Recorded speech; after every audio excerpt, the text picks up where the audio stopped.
네, 안녕하세요. 사회복지사 전주일입니다. 오늘은 사회복지 책무성과 조직 시민 행동에 대해서 이야기 드리려고 하는데요. 제가 예전에 복지관 동료들에게 교육하기 위해서 만들었던 자료입니다.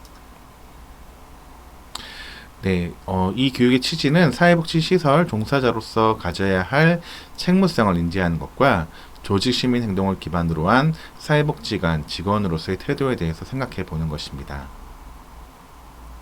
네, 사회복지의 책무성이란 사회사업 프로그램 혹은 조직이 주어진 자원을 가지고 어떤 구체적인 목적을 얼마나 효과적 혹은 효율적으로 달성했는가 하는 것을 객관적으로 증명할 수 있는 것을 요구하는 것이고요.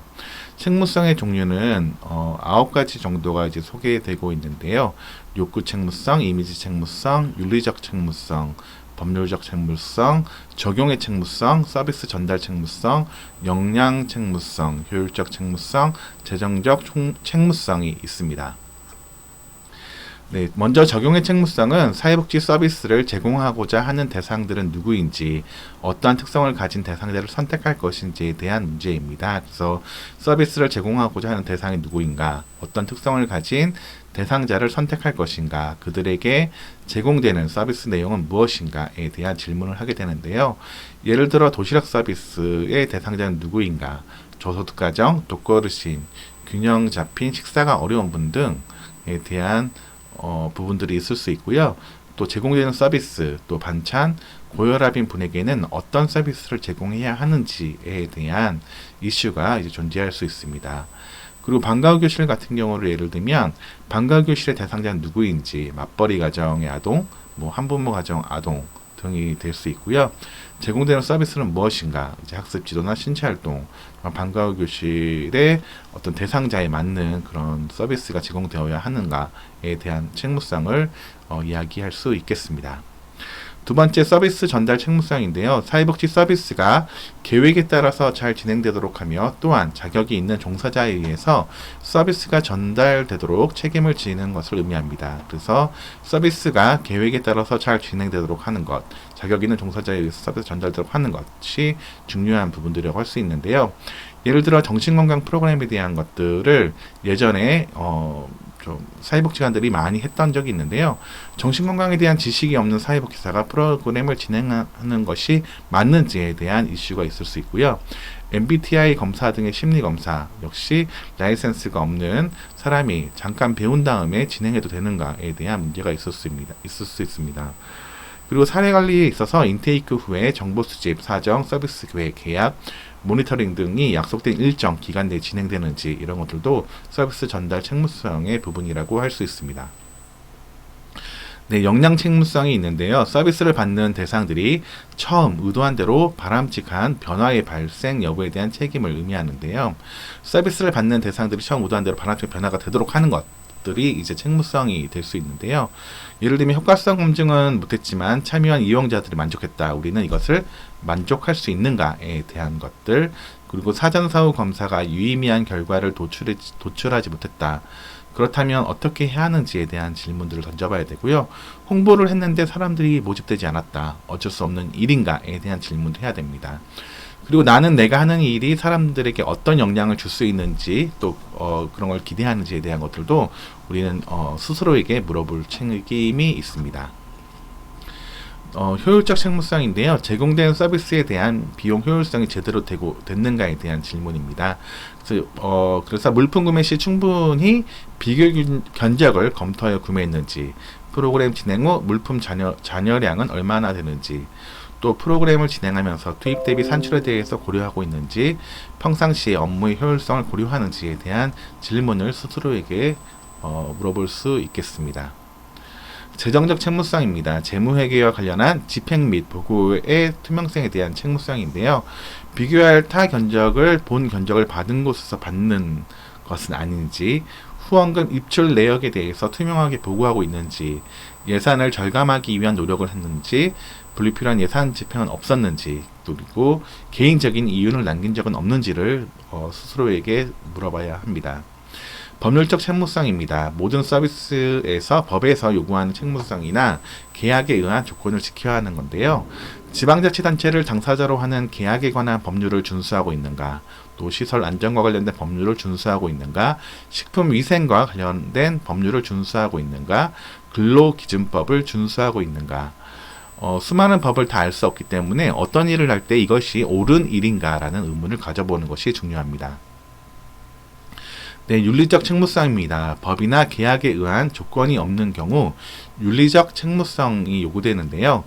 이용자 존중 및 보호, 전문가로서의 직원 역량 강화, 자원봉사자와 후원자 존중, 실습생의 성장 촉진, 투명 경영 및 책무성, 전문 프로그램 개발 및 서비스 제공, 지역사회 통합, 민간 파트너십을 예를 들 수 있겠습니다.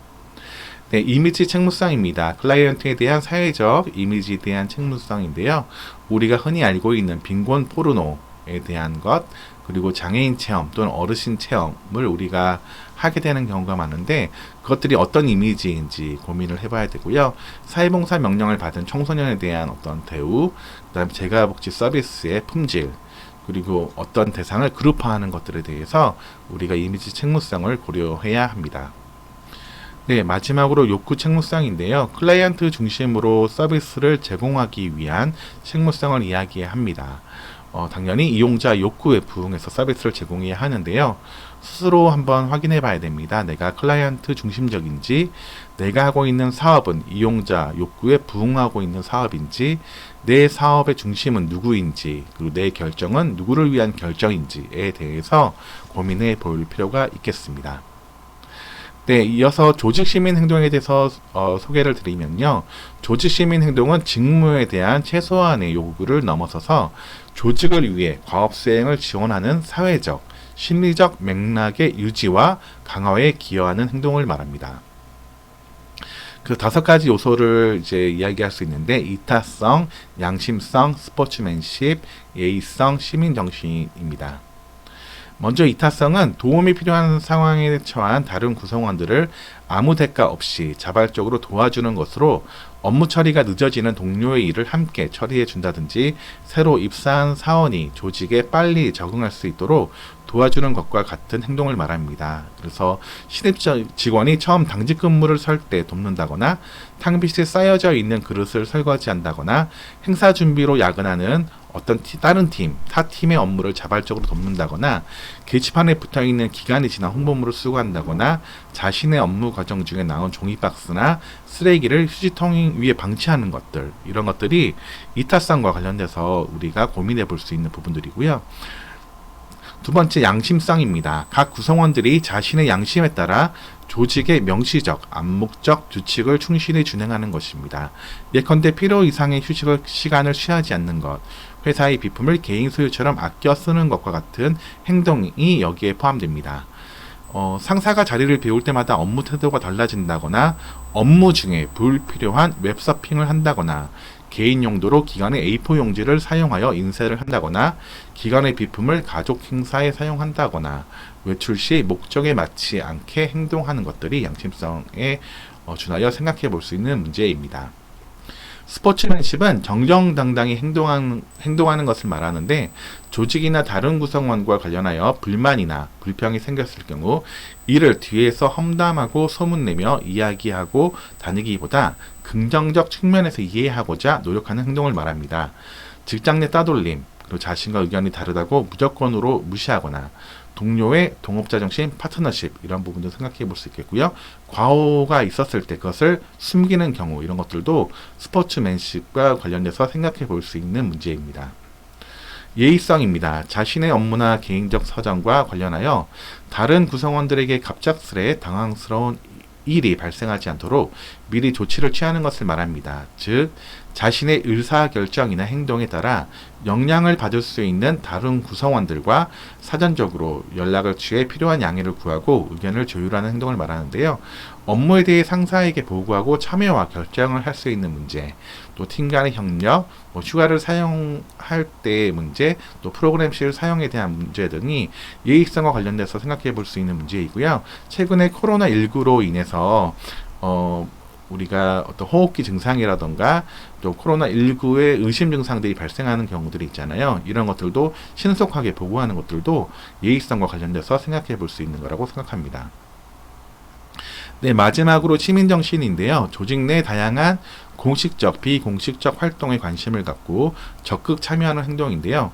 조직 내 동아리 및 친목회 참여 등 다른 구성원들과 개인적인 교류를 맺는 사회적 활동, 또 조직 발전에 도움이 될 만한 개선안을 제안하는 것과 같은 변화 주도적 활동 등이 여기에 포함되는데, 뭐 재단 행사나 기관 행사 등에 참여하는 부분들, 또 조직원으로서의 어떤 고충 처리, 또 위탁 기관으로서 직원이 지켜야 할 책임들, 또 개별 직원에 대한 관심, 이런 것들이 시민 정신과 관련돼서 생각해 볼 수 있는 키워드입니다. 네, 조직 시민 행동의 선행 조건은 직무 만족, 정서적 몰입, 공정성, 상사와의 관계, 전염성, 성격 등을 이야기할 수 있습니다. 그래서 서로 배려하고 사랑하고 협력하는 문화들이 굉장히 중요한 부분들인데요. 우리가 모두 대부분의 사회복지사들이 조직에 속해서 일을 하고 있는데요. 대개의 경우 조직의 어떤 문화에 영향을 많이 받게 됩니다. 그러다 보면 조직에 대한 불만이 생기는 그런 경우들도 많고, 어쩌면 그것들이 굉장히 당연한 일일 수도 있지만, 먼저 자신에 대해서 성찰하고 생각해 보는 게 이제 중요하다고 생각합니다. 내가 뭔가 변화가 있어야 조금씩 내 동료들도 변하고, 또 그런 동료들의 변화들을 통해서 또 조직이 변할 수 있다라고 생각하고요. 또 사회복지사 한 사람 한 사람이 자신의 정체성을 가지고 열심히 일한다면 조금씩 세상은 변하지 않을까라는 생각들을 해봅니다. 네, 이상 사회복지사 전지일이었습니다.